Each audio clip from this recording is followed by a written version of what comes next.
భూసార పరీక్షలతో రైతులు అత్యధిక దిగుబడులు సాధించే అవకాశం ఉంటుందని సేవా స్ఫూర్తి సంస్థాన్ ప్రాజెక్టు మేనేజర్ రత్నాకర్ అన్నారు. నిర్మల్ జిల్లా పెంబి మండలం దాస్ నాయక్ బాబాపూర్ తండాలో రైతులకు అవగాహన సదస్సు నిర్వహించారు.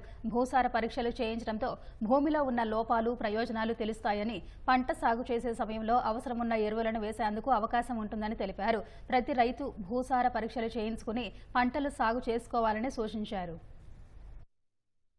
భూమిలో ద్వారా సంక్రమించే వ్యాధులు మనకు ఎండు తెగులు కానీ వేరుకుళ్ళు తెగులు లాంటివి వచ్చినప్పుడు వాటిని నివారించడము సాధ్యమయ్యే పరిస్థితి ఉంటుంది. కాబట్టి రాకముందే మనము ట్రైకోడర్మా లాంటివి, సూడోమోనాస్ లాంటివి భూమిలో చదువుకున్నట్లయితే భూమి ద్వారా వచ్చే రోగాలను నివారించడానికి అవకాశం ఉంటుంది. ఇవన్నీ మీకు అంటే మట్టి పరీక్ష చేసినట్లయితే భూమిలో ఉన్న లోపాలను గుర్తించి వాటికి అనుగుణంగా ఎరువులను వాడుతున్నట్లయితే మీకు మంచి దిగుబడి పొందే అవకాశం ఉంటుందనే ఉద్దేశంతో ఈరోజు ఈ కార్యక్రమం ఏర్పాటు చేసుకోవడం జరిగింది.